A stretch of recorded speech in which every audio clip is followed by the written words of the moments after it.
We are Sorted, a group of mates from London exploring the newest and best in the world of food whilst trying to have a few laughs along the way.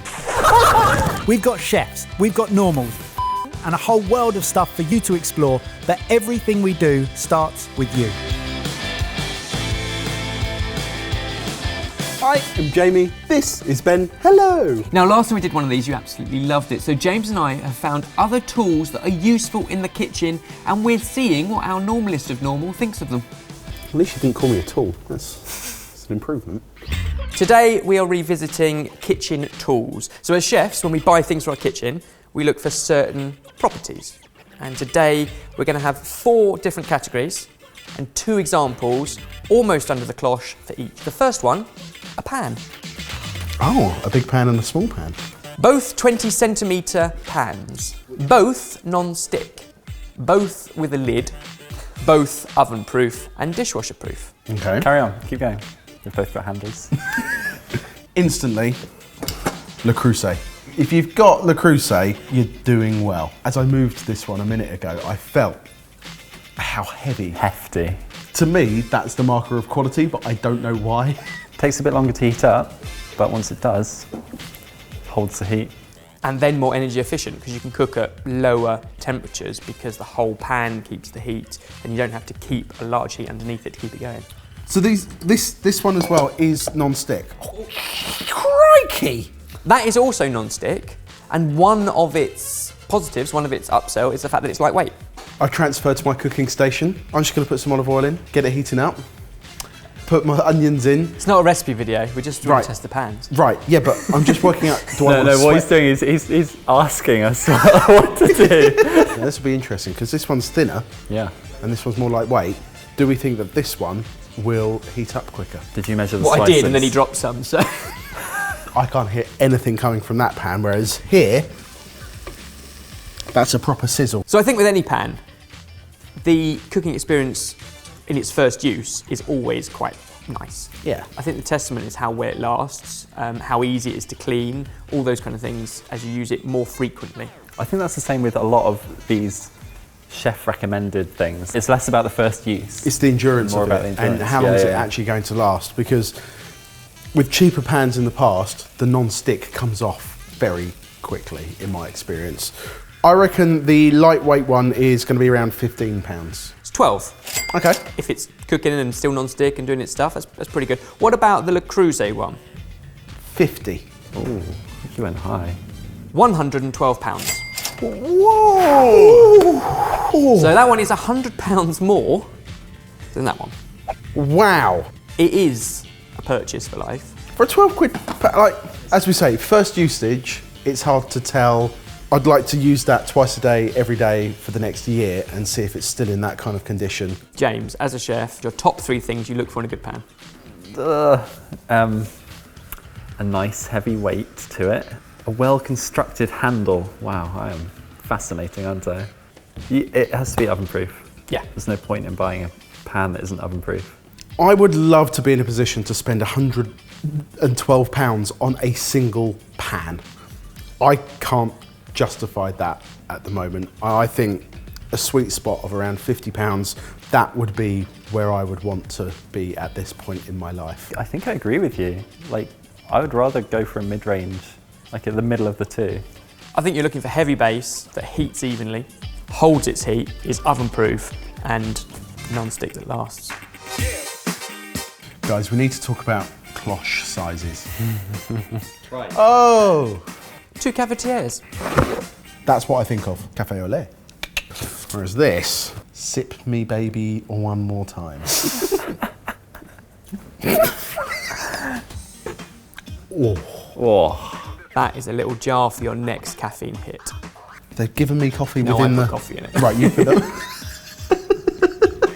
This one, classic. That is what people are going to think of when you say a French press, cafetière, whatever you want to call it. That is that coffee pot. This, it's heavier. It looks more upmarket. I'm a bit worried that it's taking away from the experience of pushing it down, you know. And seeing you want to the see coffee. that happen. You're going to make us coffee. I feel the judgment coming Oh from yeah, you that's because why I'm looking forward to it. The Gator one did come with instructions. It's important that it's 21 grams of ground coffee, a very set amount of water, which is why we've got you some scales. It then requires 4 minutes of steeping and then a plunge.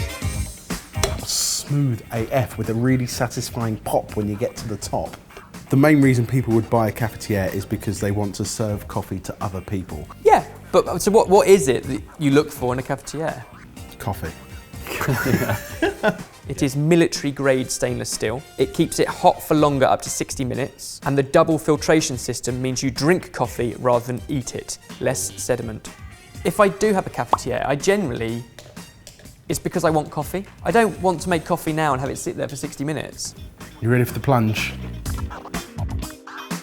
That looked unsatisfying. That was a very unsatisfactory plunge. I didn't get much feeling from that. So I feel like the pour is more important sometimes than the brew. You ready? Yeah. More satisfying, but still felt scratchy. Could you not have found a taller cup? Oh, the suspense.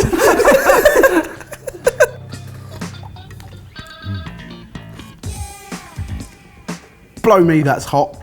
Right. That's the thermos doing that, I guess. Yeah.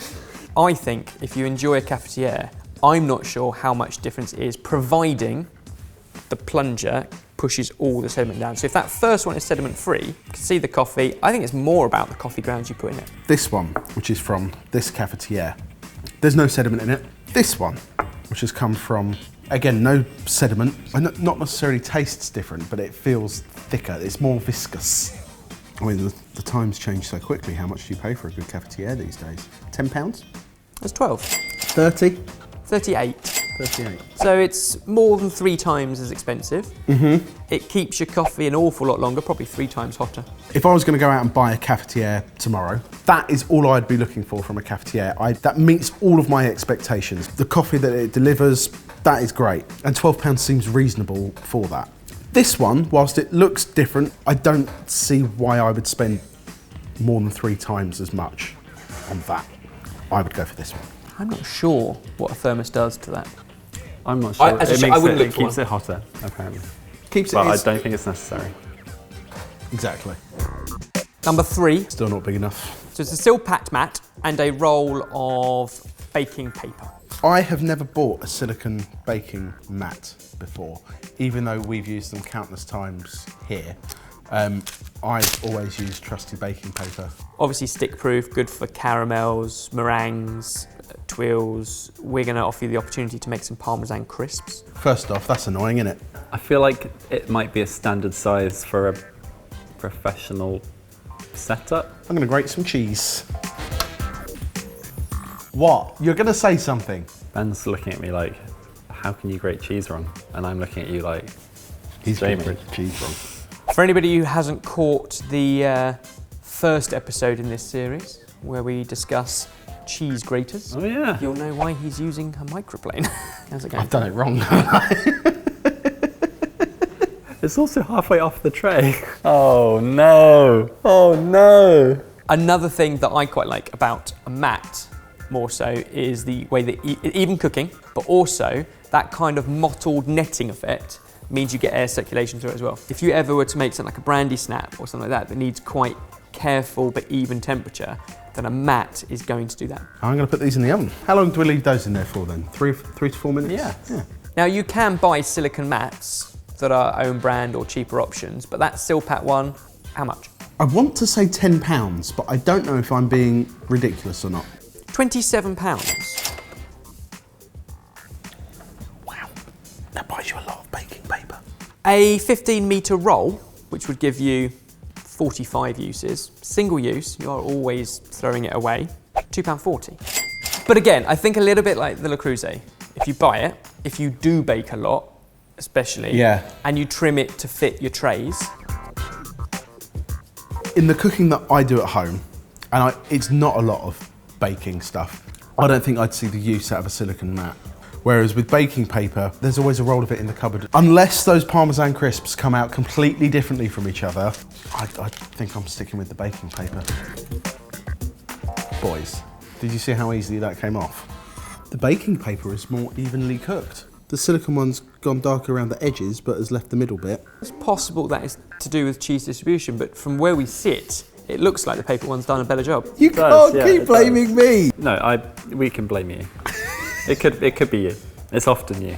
Even if I was slightly more heavy-handed with my cheese distribution on the silicone mat, is there really such a big difference that I want to spend £27 on a silicone mat? No. No, I'm buying baking paper. Save the best till last, Jay. It's fitted under the cloche. Yeah? Thermometers. Okay, so very standard looking digital thermometer. And this one, thank you for choosing Meter, the first smart wireless meat thermometer. Oh. This is an experience. A beautiful wooden case. Is it a case? It's a charging case because it's wireless. I'm really intrigued by this. Oh, hello. Are we cooking cow, pig, chicken, sheep, fish? Right, select the cut of meat you want to cook.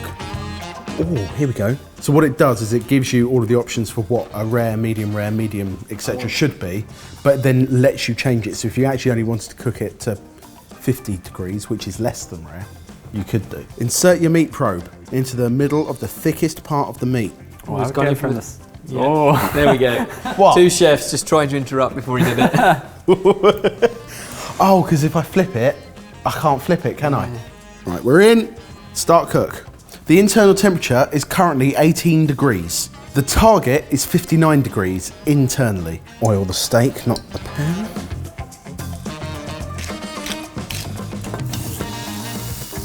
It's estimating the cooking time. I'm a big fan of digital thermometers, and I think they're super useful in a kitchen. I use it more for other stuff. Caramels, sugar syrups, jams, chocolate, whereas your meter is absolutely only really good for meat and fish. Right, with both sides nice and golden brown, I'm going to chuck that into the oven. So whilst it's doing its thing, price. £10. It's £5.88. That is a bargain because I think you have a lot of uses for that. £60? 50% more, it's 89. Oh. If you're going to spend 20 quid on a piece of steak, how much were we bricking it that we were going to ruin that piece of meat? And like, if that takes all of the stress and worry out, and you're going to do it on a semi-regular basis, that's probably worth it. That's got 15 minutes left. I might go get some lunch. You've got steak in there. Yeah, but You've got nearly a kilo of meat cooking. I'm not going to get to eat that all by myself, am I? Jamie did actually get hungry enough during the steak cooking to go get lunch. That's an actual thing. But Barry, apparently he's good at babysitting, so he's going to look after it. My meat has been removed. So the interesting thing is that the... Water, give me water, give me water. What's going on? Touch the pan. Oh no. Didn't tell me not to touch the pan, did it? Idiot! Idiot!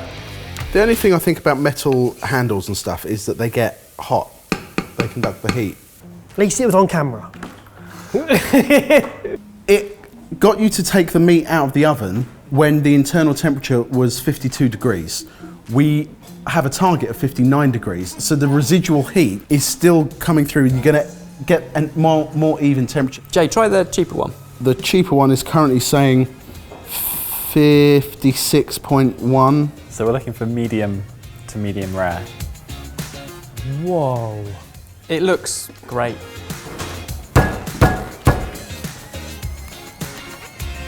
Good video, guys. That'll do, pig. That will do. If you ever have any questions about how to kit out your kitchen and there's certain categories you want us to cover, comment down below and we will start to review those too. And if you want to see our chefs reviewing some more chefy things like indoor pizza ovens, indoor barbecues, sous vide machines, then we made a playlist of all of those videos which you can check out down below. But for now, it's Dad Joke of the Week. I'm going to need my phone for this one because it's quite precise. So once upon a time there was a witch doctor. He walked barefoot most of the time, which gave him impressive calluses on his feet. He also ate very little and the food gave him bad breath, which made him, I'll wait for this one, A super calloused, fragile mystic hexed by halitosis. I love a joke that is actually that clever. Look at that, it's brilliant.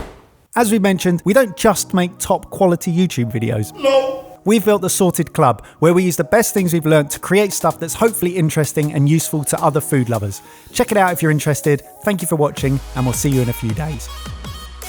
Ever made Parmesan crisps? Yeah. Yeah? Yeah. Yeah? Yeah. Okay. Not at home, like here, when we're doing wanky stuff, but...